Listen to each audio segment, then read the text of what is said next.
Hi friends, thank you for coming back and spending another day with us. We're here on another little visit, taking you somewhere cool and interesting. It is bloody freezing today, okay? Last week was boiling hot. This week I'm so cold, it's unbelievable. So if my mouth or my face kind of looks a bit weird, it's because I'm frozen. So trying to talk when I'm cold is apparently I can't do it. But anyway, I digress. We are at a very special and magical place. Today we are at the Rollright Stones.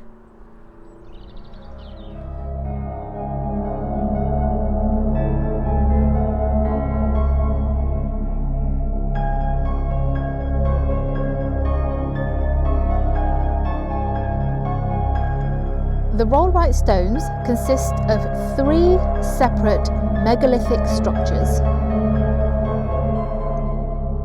The earliest of the 3 structures are these, the Whispering Knights. Now, the Whispering Knights, they are an example of a portal dolmen burial chamber. I read that and I was like, I have no idea what that is. Apparently a dolmen is a single chamber megalithic tomb, and I'm going to be honest with you, that didn't help me at all. I was like, I still don't know what that is, but basically it's a burial chamber, a burial tomb, and from one side it looks like a portal because it has 2 or more legs and then a large flat stone on top, so it kind of looks like a table. So that's what helped me understand what one of these is. So it looks like a table, it's a burial tomb thingy-majiggy. So those 4 stones, they would have supported the large capstone, which has fallen down now, but originally in its heyday it would have looked very, very impressive. So it would have been on top, and it would have looked pretty cool. Yeah. So the Whispering Knights are believed to be one of the earliest funerary monuments in Britain, and it was built in the early Neolithic period, so around 3500 BC, and it would have held the bones of several individuals.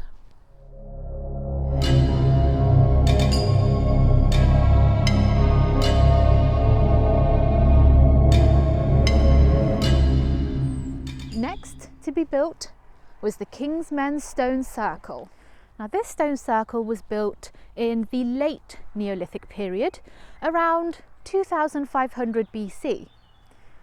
There are currently over 70 stones here made of local Jurassic limestone. Originally there would have actually been a lot more stones, about over 100 actually, and they would have been a lot more close set to each other, almost making a complete circle actually. The King's Men Stone Circle, it would have been used primarily for ceremonial and ritual purposes.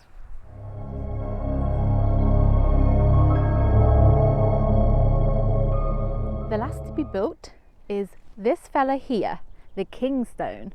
So the King's Stone was built in mid to late Bronze Age, so around 1500 BC. Now, no one can seem to agree on exactly why he's here. Some think that he may be some sort of marker or guidepost to mark travellers towards the King's Men Stone Circle. Another theory is that the stone is some form of a long barrow or a burial site. Other people think perhaps it's a cemetery marker, so it's unlikely that we'll ever really know the true function or purpose of this stone. Now, as you can see, he's got a rather unusual shape, and that's actually nothing to do with its age or any kind of weathering, and it's more to do with vandalism actually. Many centuries ago, cattle drivers would actually chip off little bits of stone and they would carry them, and they believed that carrying that little piece of the king's stone would act as a lucky charm to keep the devil at bay. And then in the Victorian era, lots of people would come to visit, and they too would chip off bits of the stones to keep as souvenirs. And it was getting to the point where the damage was really quite bad, and not just here at Rollright, but lots of ancient monuments around the country. So something had to be done. In 1882, the Ancient Monuments Act was passed, and that would ensure that you couldn't damage any of these sites in any way, and it would legally protect them. And the Rollright Stones was one of the first monuments to be protected under that act. Now, on to the folklore associated with this place. Many centuries ago, a king was travelling through the countryside with his soldiers. He was looking to take over the whole of England. He wanted to be king of the whole of England. They were travelling through the countryside near the village of Longcompton, which is about, I would say, 1.5 to 2 miles from here. They were travelling when they came across a mysterious witch. Now this witch, she offered up a challenge. 7 long strides thou shalt take, and if Longcompton thou canst see, King of England thou shalt be. Very dramatic. So the king's men, soldiers, they all gathered round and they were muttering to themselves, discussing this challenge. What do you think? Is this, what is this challenge? Do you think you should do it? Who is this weird lady? That's what I like to think they were discussing. The king, however, he was very keen to find out if his bid to conquer all of England was going to be successful. And he also realised that Longcompton was actually viewable just ahead of him on the top of this little hill.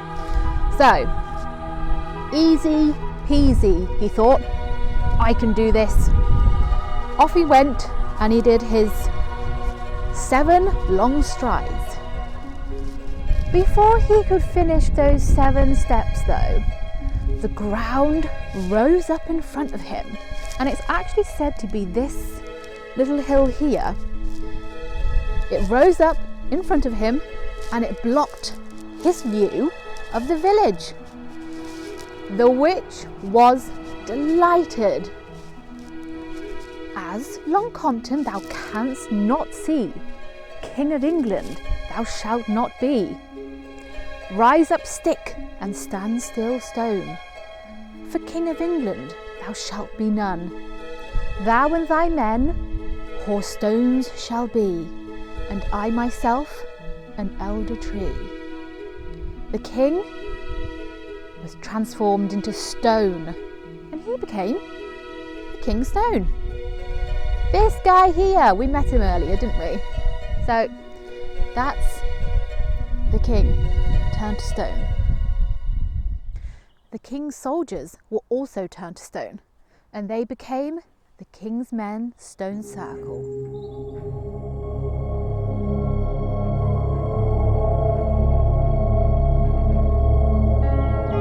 Now the witch's work wasn't quite yet finished. She came across a small little group of 4 of the king's knights, and they had kind of lagged behind a little bit. Some say that they were actually plotting to bring down the king. These men, unfortunately, they weren't able to escape the witch's devious plan either, and they too were turned to stone. They became the Whispering Knights.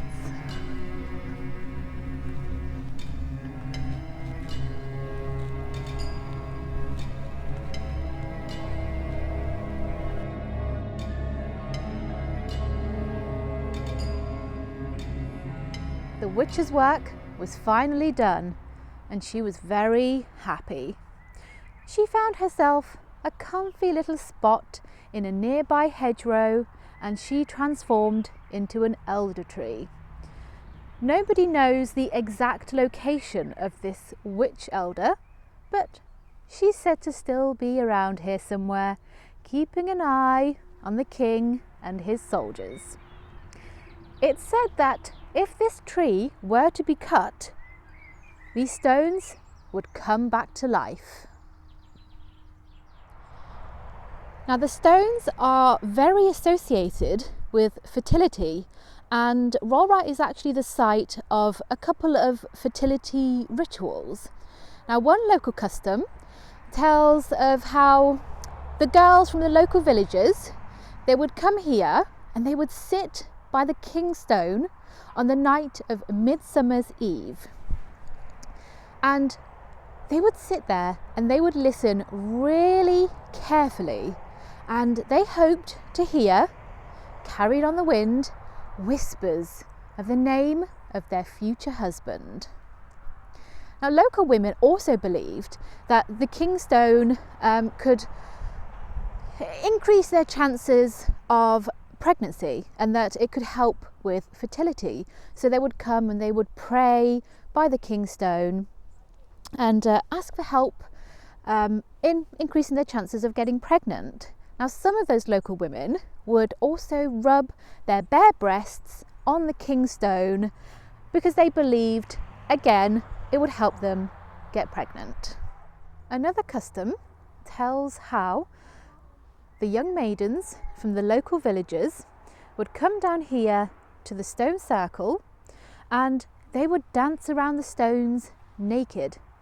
They believed that performing this ritual would ensure that they would see a vision of their future husband in the middle of the stones. One well-known legend tells of how these stones are uncountable. So you can count these stones and you supposedly will get a different number each time. Now, I've been here quite a few times. I've never actually counted the stones, so I thought we could give it a go today, see if the legend is true. Okay, are we ready? Round one. 3, 6, 7, 8, 9, 10, 11.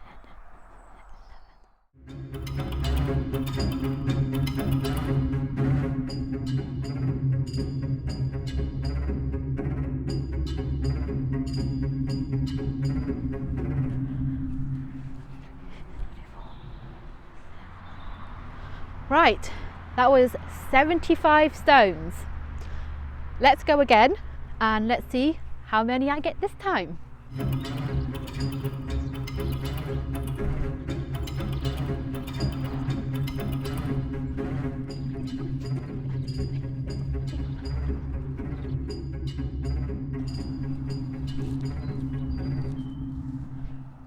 Right, the grand total, second time round, 74.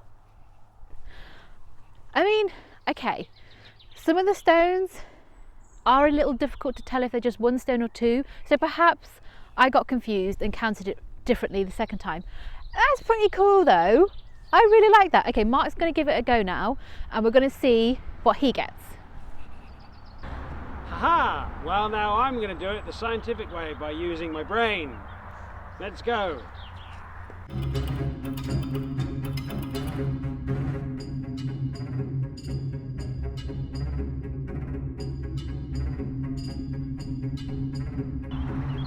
$71, I think. So, yeah. And I'm sticking with that. So, 71 is the count, and 71 is what it is. Are you going round again? Do I have to?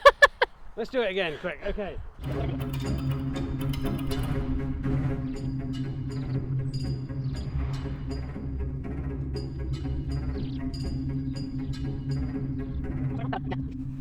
Well, 73.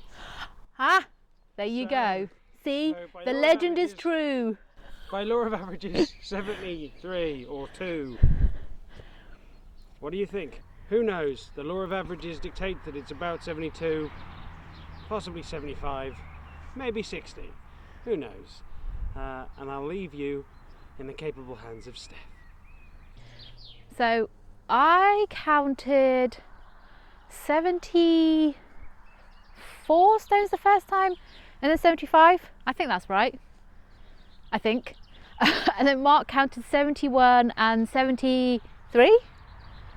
73. 4. Well, there you go. Clearly the legend is true. We didn't manage to count the same number of stones at all each time. That's pretty interesting. But they do say that if you count the stones and then you get the same number 3 times in a row, you will be granted a wish, which sounds fantastic. Yes, I like the sound of that.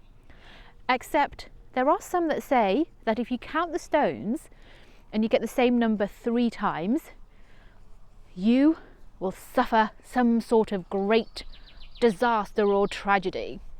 So I don't know about you, but I don't fancy finding out which of those versions is true.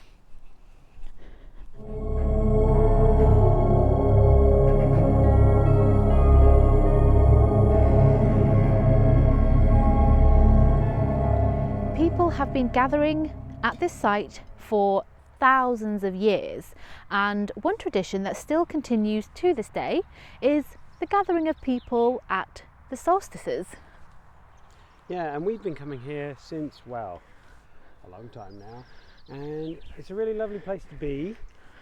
Very early in the morning on the 20th or 21st of June, depending where the solstice falls for the summer solstice. The winter solstice, don't do it so much because it's cold. Yes. Well, yeah, and it's very nice to come down here at sort of 4 in the morning. Well, that's the only thing. Like, you will go to bed and try to get a little bit of sleep. I attempt to go to bed. Whereas I will stay up, because once I'm asleep, that's it. I'm out like a light and I won't get up in the morning. And we're driving along at like 4 in the morning or whatever time it is. And like, oh, I'm so tired. Yeah, feeling like it's not worth it. We should just stay at home. Totally. And then you kind of trudge up the hill and you're standing there and it's freezing cold. In the cold, very cold. And you think, oh, In the I middle want of my summer. bed. Yeah, but then the sun just starts peeking over the horizon and then the first rays hit you and then I feel really energized. Do you get that feeling? It's very cool. I mean, I suddenly get like a burst of energy. It doesn't last very long, but the sun comes up and I'm like, energy! So it's not here. What you actually see is yeah. over by the Kingstone. So people will congregate. Some will congregate here. Some will stay overnight. Some will stay here till the end of the day. But we'll be over yonder on the hill with the Kingstone, and you'll look over, and we'll probably insert a picture now in which direction you look to see the sunrise. It's in the east or something. I have no Something, wherever it normally rises. But it always rises over that direction. Over there, and you can see it really clearly. And if you're lucky, you'll see the lights start to form in the horizon, and all of a sudden, a very, very, very, very bright sun, which you shouldn't look at, kids. Yes. Will. It's very tempting to just stare at it, but no. Yeah. Don't want to be blind or have bad eyesight.